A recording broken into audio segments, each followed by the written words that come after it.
Hey, Tyson here from Refuge Church in Lenoir City, Tennessee. Thank you for listening to our message today. Refuge Church is a family of faith sent to proclaim hope in Jesus Christ through relationships. For more resources and information about Refuge, please visit us on the web at refugeph.com. But my name is Rodney. I'm one of the elders here at Refuge. Pastor Tyson and his family, Shelly and the kids are off enjoying some much-needed R&R at a beach somewhere, I'm sure. So just be in prayer for them as they're away.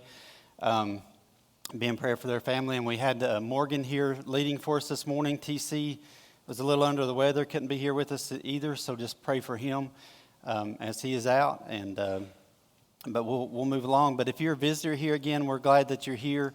If you are a visitor and this is your first time here, back here in the left corner on your way out, we have what we call our connection point. But at the end of the service, we'll have some people back there that would just be glad to meet you, glad to say hi to you. And we have a little gift for you back there. So if you want to stop back there, you can do that. But you can also text the word visit to 865-276-8686. You'll get a copy of today's sermon notes. You'll get some more just kind of some more info about Refuge and kind of what we're about here. So remember that. But again, my name is Rodney. We're going to continue with the series that Tyson's been preaching on, which is Jesus in Genesis, or Jesus in the Old Testament. And a lot of times, Tyson talked about last week, he said, if someone was to ask you what Genesis was about, the book of Genesis in the Bible, you would most likely say that it's about creation. It's about the beginning. And it is, it talks about God created the heavens, God created the earth, God created man, animals, and set everything into motion. And that is one thing that it's about, but it's also about Jesus. The entire Bible is about Jesus. Genesis, the Old Testament, the whole thing is about Christ. And we've been going through the book of Genesis, and we've been finding examples in Genesis where we see pictures of Jesus, where Genesis is talking about Jesus and the things to come through him. Just a quick recap of some of the things that we've talked about, and forgive me for my paper notes and stuff here. I'm a little technology challenged. I have my iPad with my notes, and I couldn't get them to show up, so now I got to print them. So I'm going to try not to get too far along. I feel like, where's Austin at? Austin's my technology guy. He's technology challenged like I am, so I feel like Austin today. That's an inside joke. Austin will get that, but anyway, so we're just going to continue on with that. But we've been going over and looking through Genesis and finding areas where we find pictures of Jesus in the book. So just to recap, Ty started and he talked about creation. And he talked about Adam and how God created Adam, and Adam was designed and created for a purpose, and ultimately Adam failed at that purpose. So the thought was that Jesus is greater than Adam.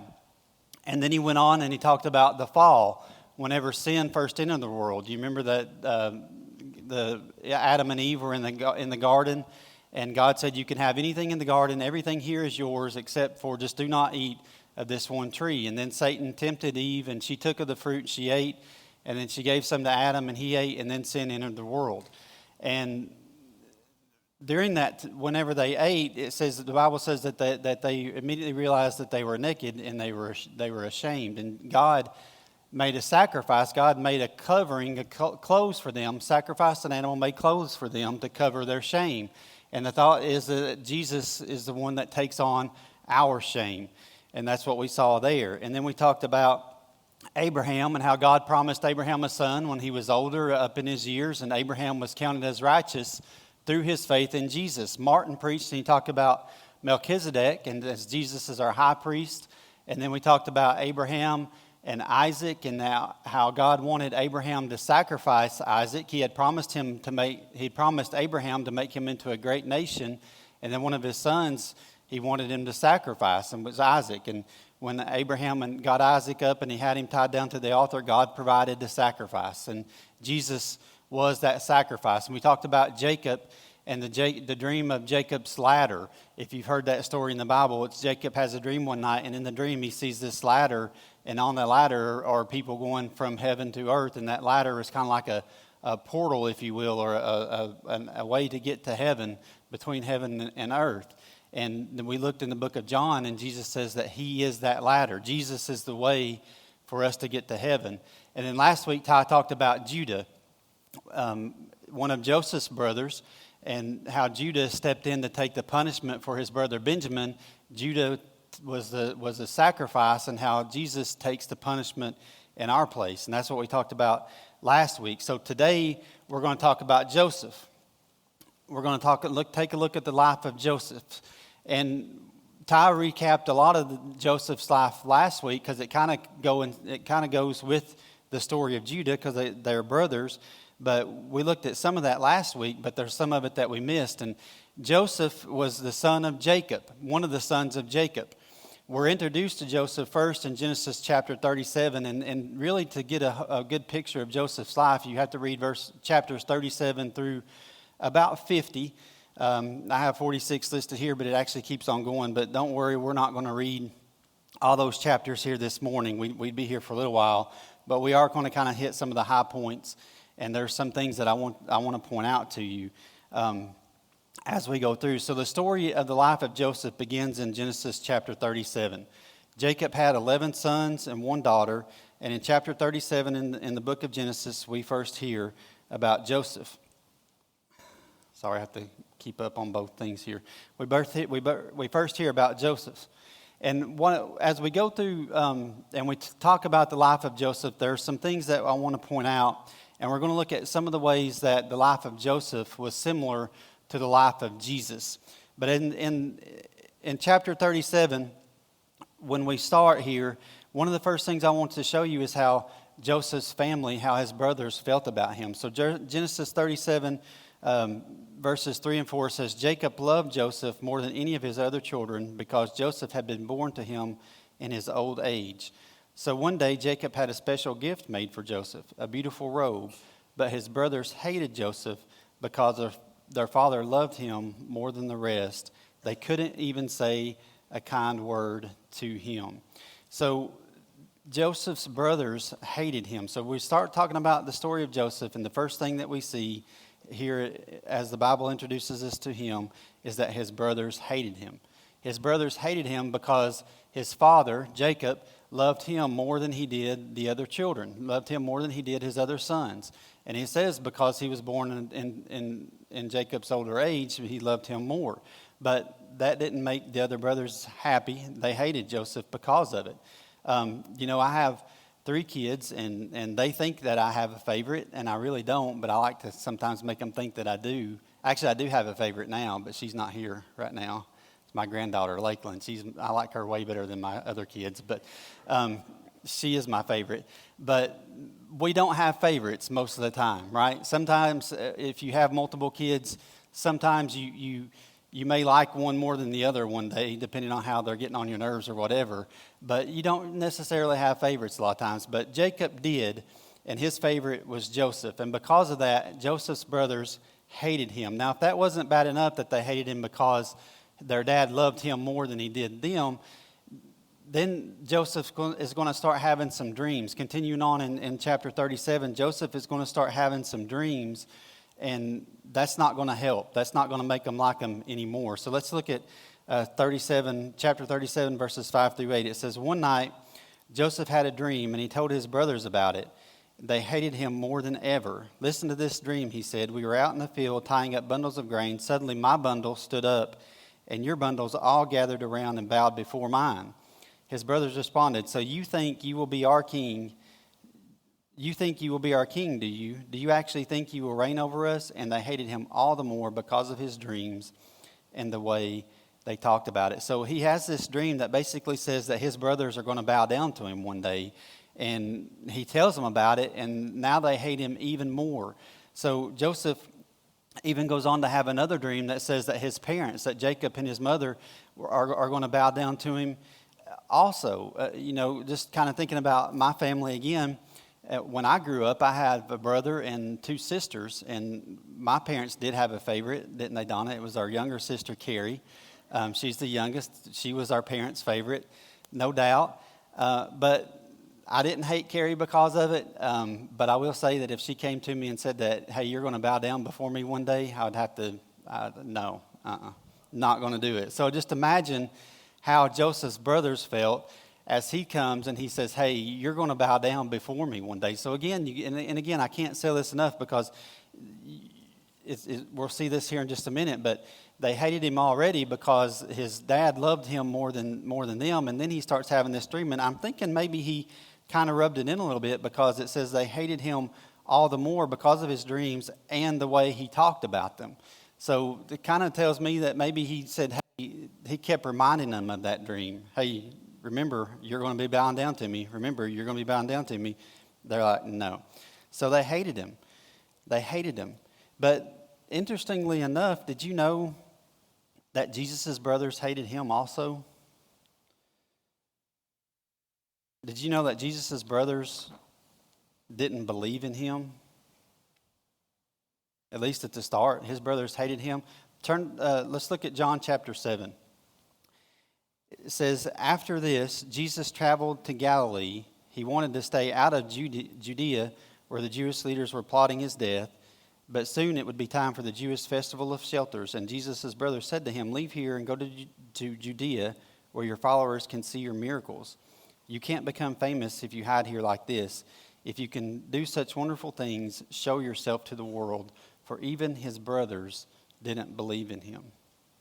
Even his own brothers didn't believe in him. So listen, let's read this one more time. It says, I want you to hear kind of the sarcasm. It says, he wanted to stay out of Judea, where the leaders were plotting his death. It's talking about Jesus. Jesus wanted to stay. He didn't want to go there right then because he knew that the religious leaders of the time were plotting to kill him. So he's with his brothers, and what does his brothers tell him to do? They say, leave here and go to where? Judea, the very place where the people are plotting to kill him. So, and just kind of hear the sarcasm here. Leave here and go to Judea, where your followers can see your miracles. Hey, go show them how great you are. Go show them how good you are. You can't become famous if you hide here like this. If you can do such wonderful things, go. Go. So we just read a verse earlier that Jesus didn't want to go there because they were plotting his death, and his brothers say, hey, go there. So just like Joseph, and Joseph's brothers hated him, Jesus' brothers hated him. So the first thing that I want you to see, and as we look at the parallels between Joseph and Jesus, is that they were both hated by their brothers.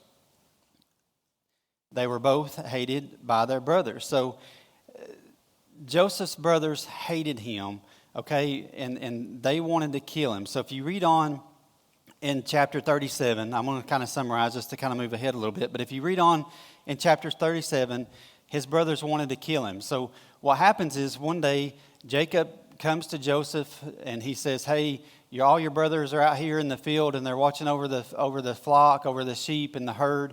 I want you to go out. I want you to see what's going on and come back and give me a report. So Joseph says, okay, sure, I'll go. And he takes off to go out to the field to meet his brothers. And while he's on his way, his brothers are there. They're camped out, watching the flock, and they see him coming. And they say, hey, here comes our brother whom we hate. We should kill him. We should kill him. And they plan then to kill him. And what their plan is that they would kill him, and then they would take the robe that Jacob had made for Joseph. They would take it back to Jacob, and they would say, hey, your son was eaten by a wild animal. He's dead. He's gone. Sorry. Don't know what to tell you. That was their plan. But Reuben, one of Joseph's brothers, actually had a little bit of sympathy for him, and he kind of took up for him, and he says, hey, well, hang on. Let's not kill him. He is, after all, our brother, so we don't want his blood on our hands, so let's don't kill him. So the other brothers agreed, and they said, fine, we'll just grab Joseph, and we'll throw him over here in this pit for right now until we decide what to do with him. Okay, so his brothers, they hate him. They don't want him around. And they did decide not to kill him, but they said, okay, we're going to throw him over here, and we'll think about it, and we'll decide what to do. So one night, while they're sitting there, they take Joseph, they throw him over in the pit. And one night while they're eating, trying to plan on what to do with him, they look off in the distance, and they see that basically this band of slave traders coming their way. And they say, hey, let's just sell Joseph to them. So we won't kill him.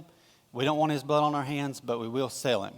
So Joseph was sold. So and that's what we see here in Genesis 37:28. It says, so when the Ishmaelites, who were Midianite traders, came by, Joseph's brothers pulled him out of the cistern and sold him for 20 pieces of silver, and the traders took him off to Egypt. So Joseph's brothers hated him so bad, they did decide not to kill him, but they did sell him.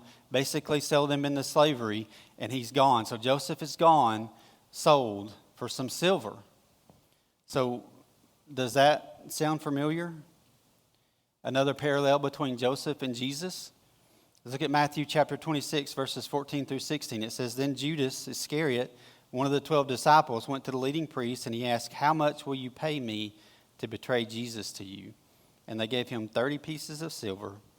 And from that time on, Judas began looking for an opportunity to betray Jesus. So just like Joseph's brothers sold him, Judas agreed to hand Jesus over to betray Jesus for 30 pieces of silver. So Joseph and Jesus were both hated, and Joseph and Jesus were both sold, betrayed, sold out. Okay?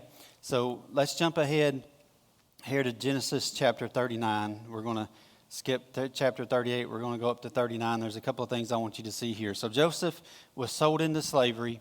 Okay, he's gone. He's taken away to Egypt. And it says in chapter 39, the Bible says that Joseph had been sold into slavery, and he was taken to Egypt, and he was given to a man named or called Potiphar, who was basically the chief guard of Pharaoh at the time.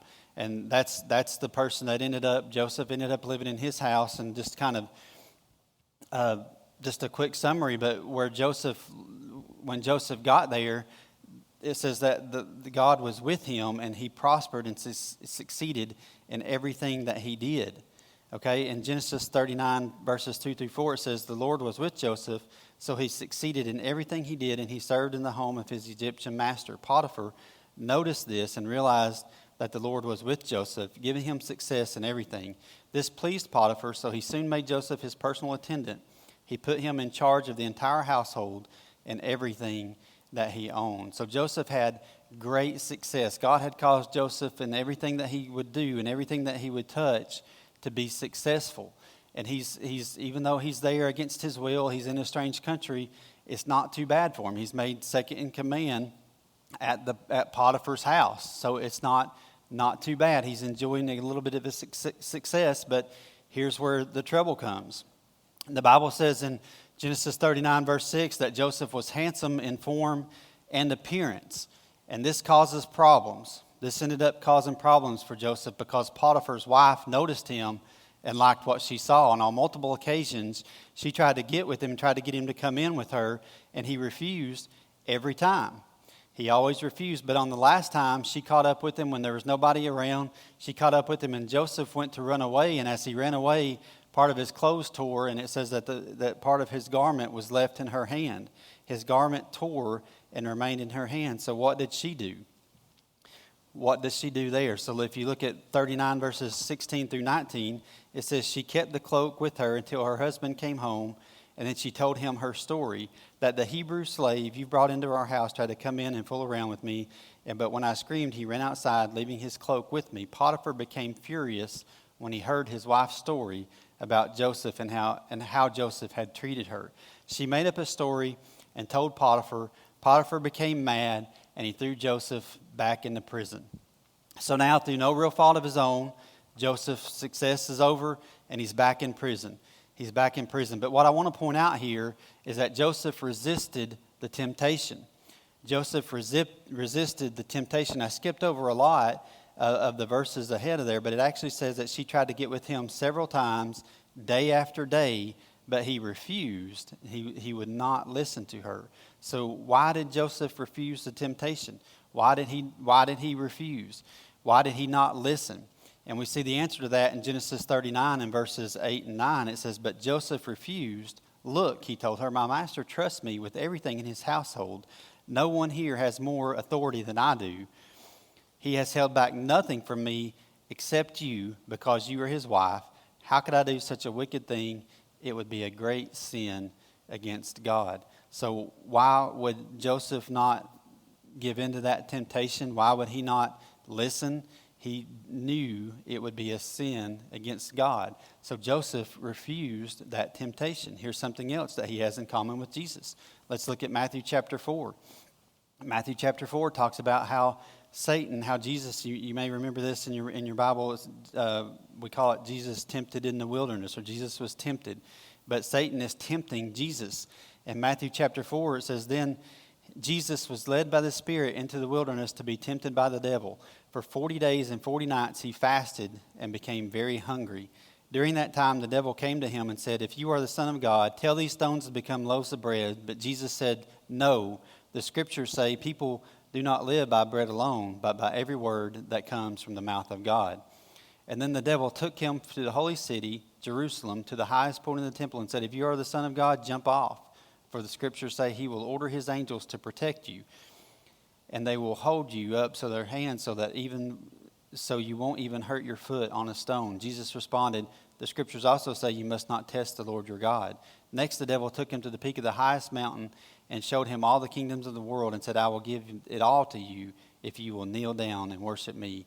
"Get out of here, Satan," Jesus told him, "for the scriptures say you must worship the Lord your God." So just like Joseph, Jesus was tempted and he resisted. Verse 10 is Jesus' answer. "Get out of here, Satan. You must worship your God. You must worship your God. For the scriptures say you must worship the Lord your God." So like Joseph, Jesus was not going to sin against God. So we saw that Joseph and Jesus were hated by their brothers. We saw that they were sold for silver. And now we see that they both resist temptation. They both resisted temptation. Okay, so I want to jump ahead just a little bit more here. I'm going to summarize the next few chapters. I know I'm going through it kind of quick, but there's a lot of ground to cover when you talk about Joseph. But in chapter 40, Joseph is back in prison. So just a few minutes ago, we said, hey, Joseph was falsely accused of trying to mistreat Potiphar's wife. Potiphar got mad, and he throws Joseph back into prison. Okay, so through, again, no fault of his own, he's there, he's in prison. And while he's there, two of Pharaoh's people in his inner circle, they kind of make Pharaoh mad, so he throws them into prison. Okay, and while they're there, again, even in prison, even there, God was with Joseph, and it says that God blessed Joseph and caused him to be successful. So Joseph is basically placed in charge of all the other prisoners, okay? So even there, he's still successful, And while he's there, two other people are thrown into prison, and that report to Pharaoh, and they come to Joseph, and they're like, hey, they're talking one night, and they tell him about some dreams that they have. And Joseph says, hey, God can interpret those dreams. I'll tell you what they mean. So the guys tell Joseph their dreams, and he interprets it for them. One of them is the cupbearer for Pharaoh, and Joseph says, hey, basically your dream means that you're going to be restored, and you're going to be back in Pharaoh's court in 3 days. And the other guy was another one of Pharaoh's officials, and he tells Joseph his dream, and Joseph says, hey, your dream means that you're going to be executed in 3 days. And so it goes on to say both of these dreams come through just exactly as Joseph described them. And so when the cupbearer, the guy that's going to go back to Pharaoh, when he starts to leave prison, Joseph says, hey, whenever you get to Pharaoh, don't forget about me. Remember me, okay? So 2 years go by, and then in chapter 41, we see that Joseph interprets one of Pharaoh's dreams. So what happens is 2 years go by, and Pharaoh ends up having a dream that causes him a lot of anxiety, and he makes him real nervous. He doesn't know what it means. He has this dream several times, and he went to all the wise men of Egypt at the time, and he's went to several people, and he's tried to find the meaning of the dream, and nobody can tell him what it means. And again, 2 years later, the cupbearer is there with Pharaoh, and he says, hey, Pharaoh, remember that time you got mad and threw me into prison? Well, while I was there, I met this guy, and he interpreted a dream for me, and it came true. He told me that in 3 days I would be back by your side. I would be your chief cupbearer again, and it came true. So he tells Pharaoh that, and Pharaoh says, okay, bring this guy to me. Let me tell him my dream, and let's see if he can interpret and tell me what my dream means. So Joseph goes to Pharaoh. Pharaoh tells him his dream, and Joseph says, hey, God can interpret the dream, and I can tell you the meaning. So Joseph interprets the dream, and basically what it's saying is that there's going to be 7 years of prosperity coming up in Egypt, and then it's going to be followed by 7 years of famine.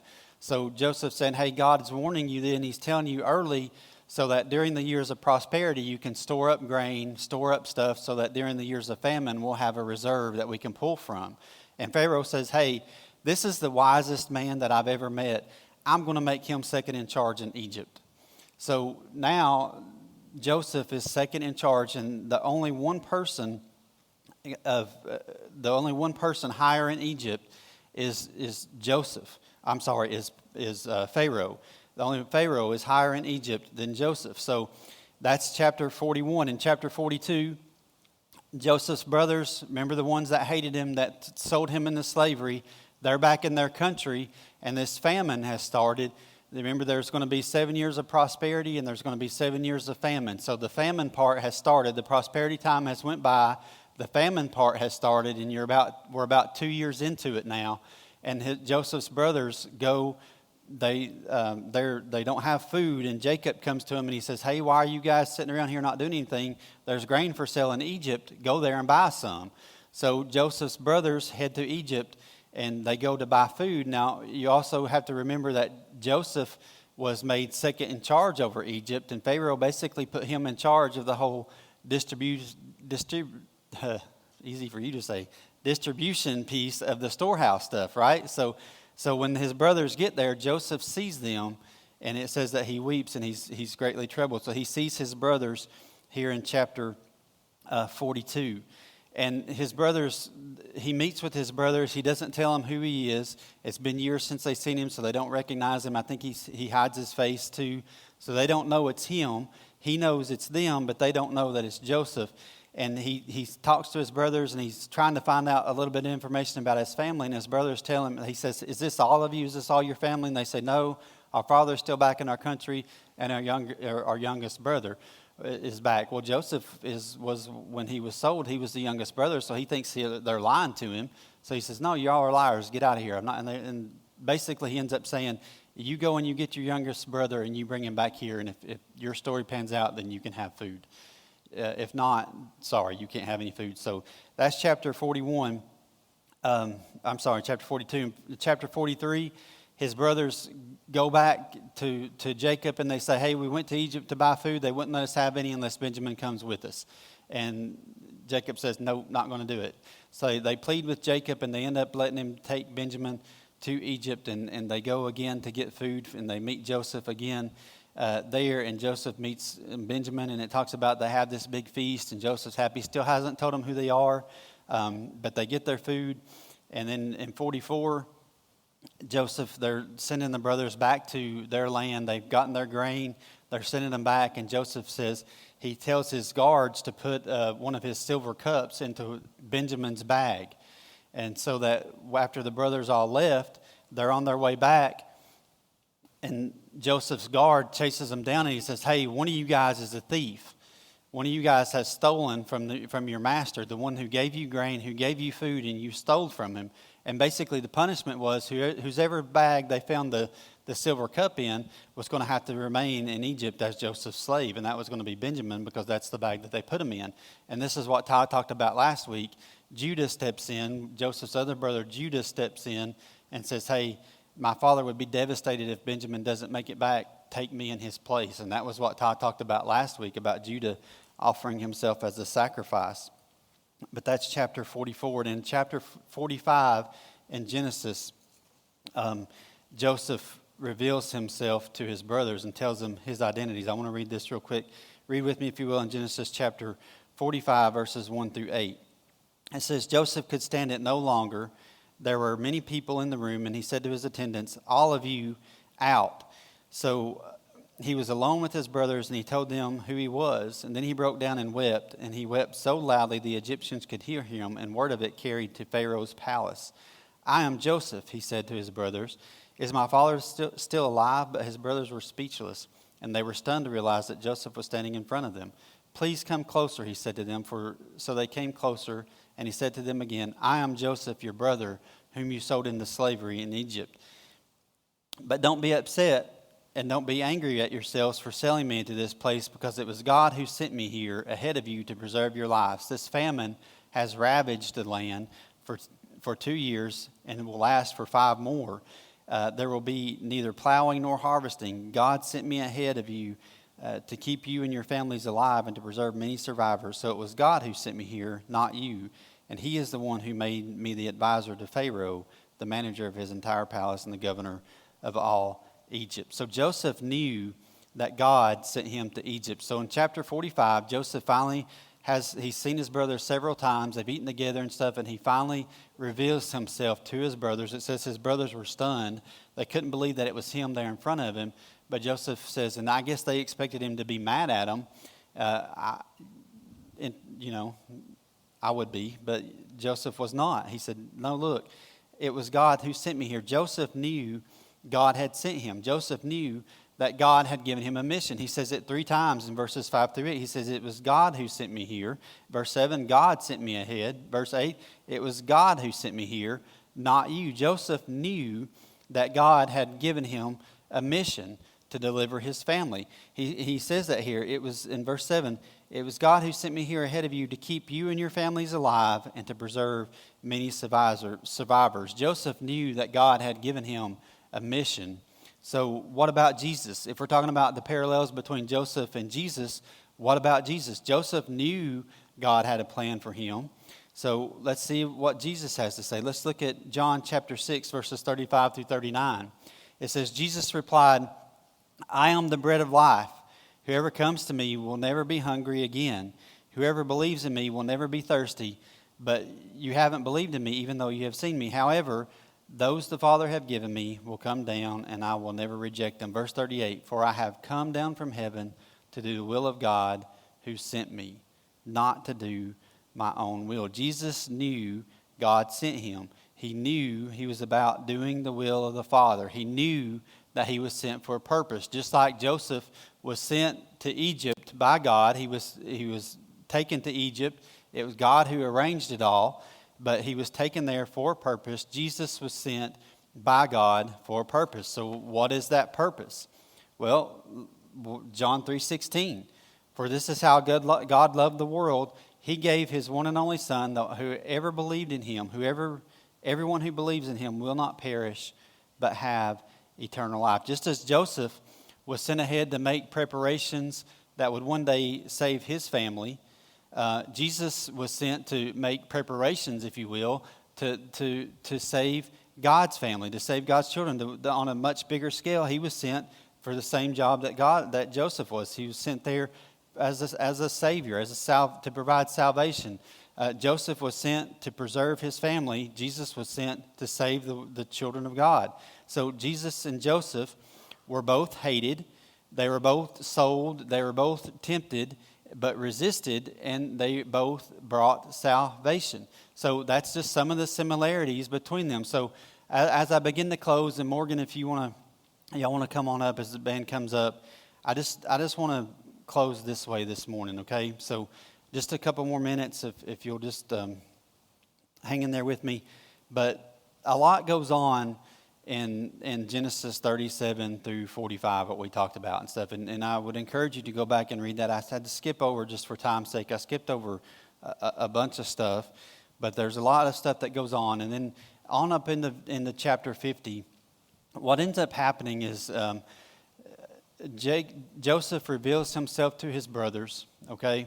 And they all kind of have a homecoming thing. And he gives them all kinds of wagons and all kinds of animals to pull their stuff with. And he says, go to your land, get all your stuff, get all your family, and come back and live here, and I'll take care of you.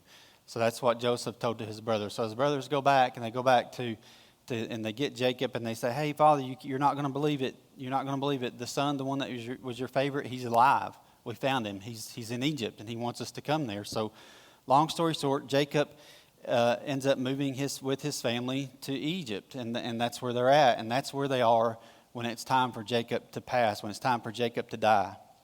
So Jacob dies in Egypt. Joseph is still there, still second in command, and Jacob passes away. So Jacob is gone, and now Joseph's other brothers, they start to get afraid because they think that with Jacob out of the picture, with Jacob gone, now Joseph might try to get revenge on them. They're nervous because they think, well, with our father dead, he's going to try to want to pay us back for all the evils that we did to him. They were afraid that he would hate them, that Joseph would hate them and try to pay them back. So let's read chapter 50, verses 15 through 20 real quick. Okay, it says, but now that their father was dead, Joseph's brothers became fearful. Now Joseph will show his anger and pay us back for the wrong that we did to him, they said. They sent this message to Joseph. Before your father died, he instructed us to say to you, please forgive your brothers for the great wrong they did to you, for their sin has treated you so cruelly. So we, the servants of God and your father, beg you to forgive our sin. When Joseph received the message, he broke down and he wept, and his brothers came and threw themselves down before Joseph. Now, let me stop right there. Remember, one of the reasons that they hated Joseph that we talked about at the beginning, one of the reasons that they hated Joseph was because he had a dream that one day his brothers would bow down before him. One day his brothers would bow at his feet. Look right here in verse 18 again. It says, then his brothers came and threw themselves down at Joseph. Here they are. That dream is coming true. They come in and they're bowing down at Joseph's feet. And they say, look, we are your slaves. But Joseph replied, do not be afraid of me. Am I God that I can punish you? You intended to harm me, but God intended it all for good. He brought me to this position so I could save the lives of many people. It says, you intended to harm me, but God intended it all for good. I love this statement. You intended to harm, but God intended it for good. Isn't it great to see how God can take all the garbage, all the bad things in our lives, all the stuff that we're going through, and use it for good? You know, Joseph was hated. He was sold. He was imprisoned. He was falsely accused. He was imprisoned again. And God was with him and blessed him all the while. All the things that he was going through. I mean, just try to imagine. I mean, I don't know what it's like in 2022 to be in jail or to be in prison. But, I mean, it can't be like what it would have been like back then. Like, I can just picture this cave that they threw him in. Wet, and you hear the dripping waters, no light coming in, stinks, smells, by yourself, alone. And he said he didn't do anything wrong. Joseph didn't, but that's where he's at. So all the things that happened to him, and God took that and he used it for good.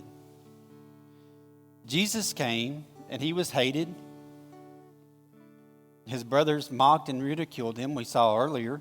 They said, go. They knew that there was a place where people were plotting to kill him, and that's where they told him to go. Just go there. You'll be all right. Just go. So Jesus was hated. He walked on the earth with no place to lay down, no place to lay his head. He was mocked. He was ridiculed by the religious leaders of the time. He was betrayed. He was sold. He was betrayed by one of his closest friends. He was put on trial. He was mocked. He was beaten, and he was hung on a cross. And look at the good that came from that. Look at how God used that for good. And through all those times, that's what God used to deliver salvation to me and you. So a lot of times, I don't know what you're going through this morning. We're going to stand here in just a second, and we're going to have a time of invitation. And I don't know what you're going through this morning. I don't know, what's going on in at work, what's going on in your family, what's going on at home, what's going on with your health, the health of a loved one. It's we all have troubles, we all have problems.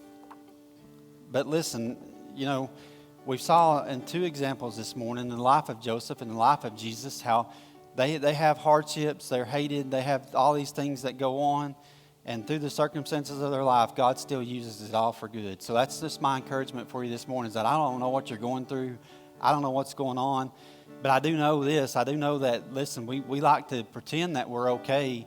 We walk in on Sunday mornings. If you've heard me preach before, like you've heard me say this, like I don't like Sunday morning Christianity, because we walk in on Sunday mornings and we greet somebody and they say, hey, how's it going? Man, I'm good.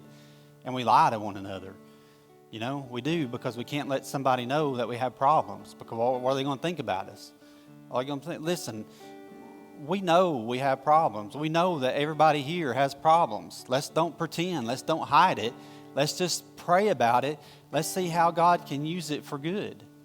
Let's do that this morning, okay? Let's say that today's going to be the day where we break this cycle, where we just sweep it under the rug. We just don't deal with it. It'll work out one of these days. It'll be okay. I can deal with it on my own. Whatever the case may be, let's let today be the day where we break that cycle. And whatever's going on in our lives, we just give it over to God, and we just sit back and watch how He can use it for good. Okay, maybe you're here this morning and you've never entered into a relationship with Jesus Christ. I've talked about this Jesus guy several times this morning. Maybe like, who is that guy? Come down and see me this morning. I'd love to talk to you about him. I'll be down here in the front. Austin's back at the back. If you want to talk or pray with either one of us, please do so. So now I'm going to turn over to Morgan. If you all will stand and worship with us this morning. Thank you. Thank you for listening to this message today brought to you by Refuge Church. Please visit our website for more resources as well as our YouTube channel. Just search for Refuge Church in Lenoir City, Tennessee to find us. We hope that this message has helped you find hope in Jesus Christ.